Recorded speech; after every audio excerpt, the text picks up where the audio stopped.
Aujourd'hui, leurs carrières sont au top. Chanteur à succès, Julien Doré enchaîne les tubes et les tournées pendant que Virginie Efira fait un carton au cinéma. À l'affiche de cette film en 14 mois, l'actrice assure et fera partie des favorites pour le César de la meilleure actrice à la fin du mois. Mais tous les deux se sont connus à un moment bien différent de leur vie, en 2007, dans La Nouvelle Star. À l'époque, Virginie Efira, qui rêvait de cinéma selon le chanteur dans Le Monde, n'a pas encore franchi le pas et semble s'épanouir sur les plateaux de télé. Du moins, si est ce que pense le public. Mais Julien Doré, qui a 5 ans de moins qu'elle et qui est candidat de la saison 5, comprend à quel point elle est aussi perdue que lui. Elle arrivait de Belgique, je débarquais de Nîmes, on s'est revus très vite.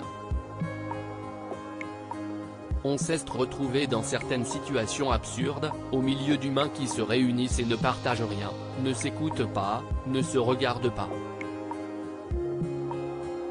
Se souvient-il de cette époque? Heureusement, les deux amis savent veiller l'un sur l'autre, surtout que Paris était une ville intimidante pour eux. Virginie Efira, une actrice sans limite par notre éducation et notre origine, on s'est protégés mutuellement.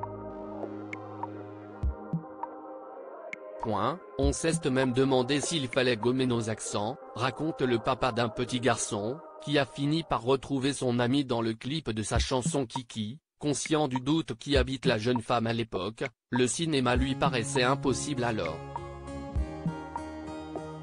Une marche pourtant franchie quelques années plus tard, d'abord en tant qu'héroïne de comédie romantique. Avant que le succès ne frappe à sa porte et que les réalisateurs les plus prestigieux ne lui réservent leur plus beau rôle.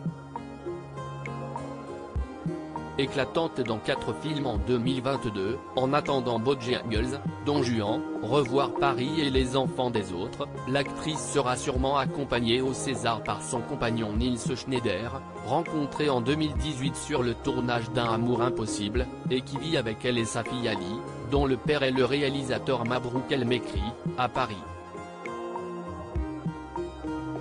En 2023, elle est attendue dans L'amour et les forêts, de Valérie Donzelli, qui fait partie de ses réalisatrices fétiches, mais également dans un tout autre registre.